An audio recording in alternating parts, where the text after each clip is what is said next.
Good morning everyone. तो आज मैं और एक नई क्वेश्चन लेकर आया हूँ सॉइल इंजीनियरिंग की और सॉइल मैकेनिक्स की। तो आप लोगों से रिक्वेस्ट है कि आप लोग ये वीडियो पॉज करके पहले खुद ट्राई कर लीजिए। तो चलिए स्टार्ट करते हैं। यहाँ पर क्या दिया, a retaining wall of 10 meter height retain a cohesionless soil. पहले तो मैं बनाता हूँ वॉल, ये रिटेनिंग वॉल है, ठीक है। Angle of internal friction is 30 degree, phi दिया हुआ है 30 degree. The surface of the soil is at the level of the top of the wall, मतलब यहाँ से ऐसे डायरेक्ट स्टार्ट हुआ है, जस्ट ऐसे स्टार्ट हुआ है। The unit weight of the top 3 metre of the soil, पहले तो इसे तोड़ लेता हूँ। यहाँ आ गया 3 meter. 3 metre of the soil is 16 kilo newton per metre square, gamma is equals to 16 kilo newton per metre cube.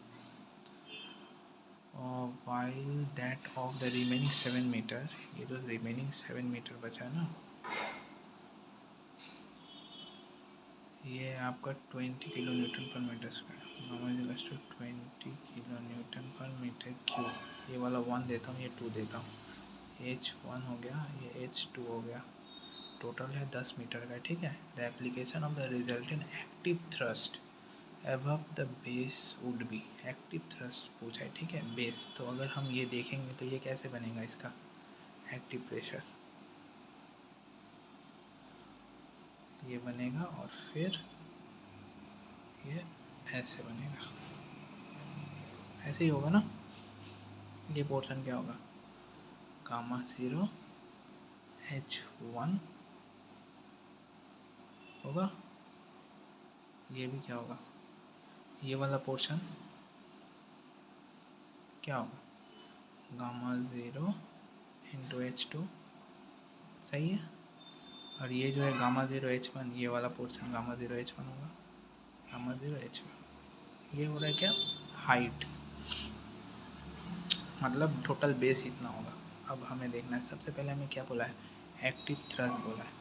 Active thrust मतलब पहले हमें के निकाल लेते हैं। के कितना होता है, 1 minus sine five divided by 1 plus sine five, which is equals to, अगर आप पुट कीजिएगा 1 minus sine 30 divided by 1 plus sine 30, तो ये कितना आएगा, 1/3 आएगा आंसर।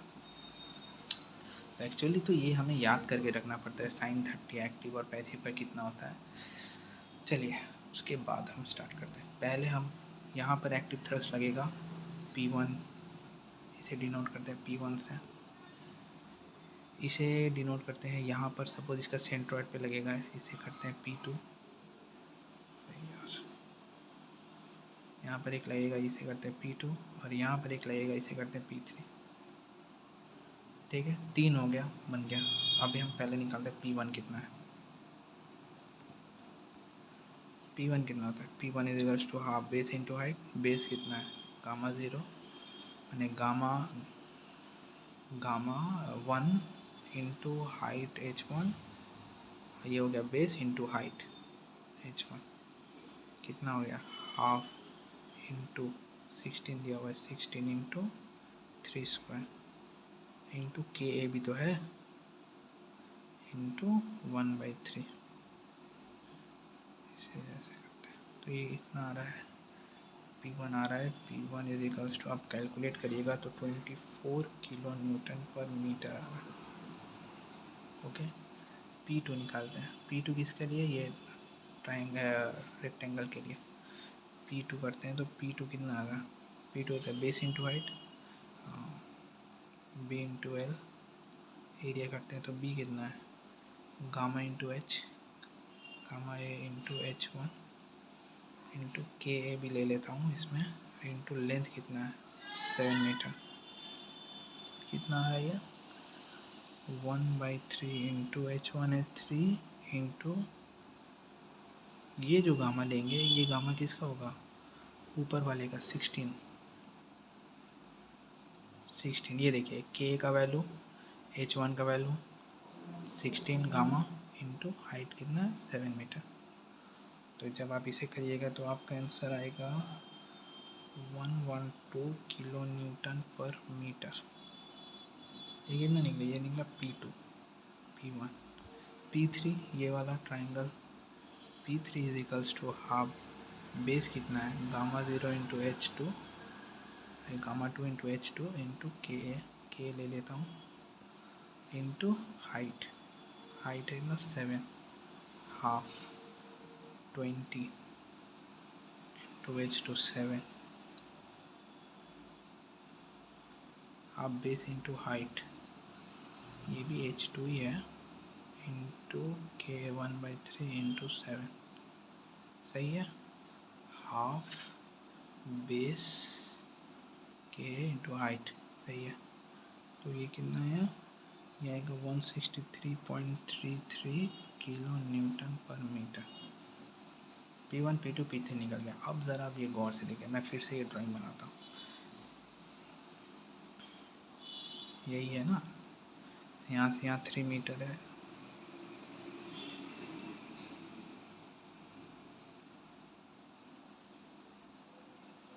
यहाँ से यहाँ 3 मीटर है यहाँ से यहाँ पर 7 मीटर है हो गया 7 मीटर है ये वाला यहाँ पर P1 ऐड कर रहा है यहाँ पर P2 ऐड कर रहा है यहाँ पर P3 ऐड कर रहा है सही है तो सेंटर से हमें क्या बोला है क्वेश्चन में देखिए क्या लिखा है the resultant active thrust above base will be base से निकालना है तो यहाँ पर हमें सपोज यहाँ पर ऐड कर रहा है तो इसे हम Z1 देते हैं यहाँ पर ऐड करें इसे Z2 देते हैं और ये वाला Z3 देते हैं तो Z1 हमेशा क्या होगा मतलब बेस से कितने ऊपर ये एक्ट कर रहा है पहला क्या है 7 मीटर तो ये हाइट लेगा ही उसके ऊपर एक्ट कर रहा है तो 7 प्लस अब ये रेक्टेंगल का सेंट्रॉइड कहाँ होता है बेस से कितना होता है 1/3 ऑफ हाइट तो 1/3 हाइट कितना है ये वाला 3 मीटर है ये रहा 3 मीटर 1/3 ऑफ 3 तो ये कितना होगा 7 + 1 = 8 मीटर तो P1 का सेंट्रॉइड कहाँ है 8 मीटर पे Z2 यहाँ से यहाँ तक इसका सेंट्रॉइड यहाँ है तो मतलब क्या रेक्टेंगल का सेंटर हमेशा रेक्टेंगल का सेंटर हमेशा सेंट्रॉइड मिड पॉइंट पे होता है तो ये कितना होगा 7/2 विच इज इक्वल टू 3.5 और Z3 कितना होगा 1/3 ऑफ बेस होता है ना 1/3 ऑफ बेस कितना है 1/3 of height sorry 1/3 of height कितना है 7 मीटर बेस से 1/3 ऑफ हाइट तो ये आएगा आपका 2.33 मीटर निकल गया बस आपका रिजल्टेंट आपका जो निकला है डिस्टेंस और रिजल्टेंट एक्टिव फैक्टर डिस्टेंस लिखता हूँ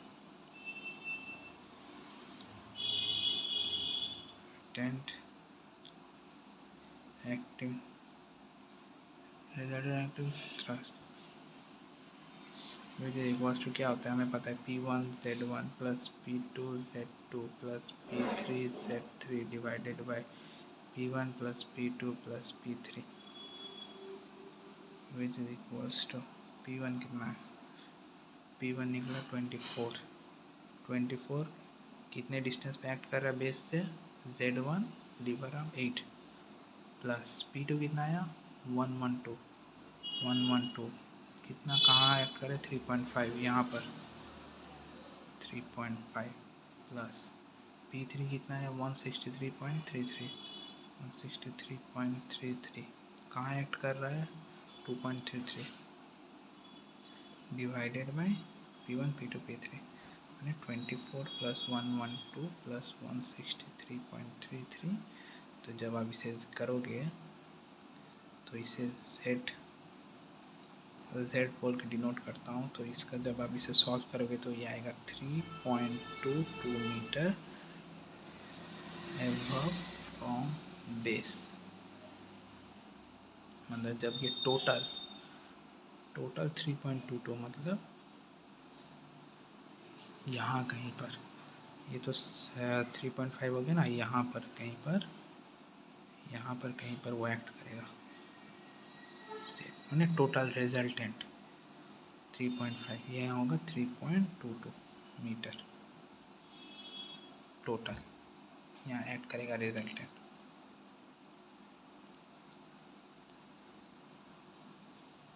तो आप लोगों से रिक्वेस्ट है कि आप लोग इसे अच्छे से प्रैक्टिस कीजिए ये टाइप की क्वेश्चन मिस ना करना क्योंकि सॉइल से हम ज़्यादातर मार्क्स ले सकते हैं।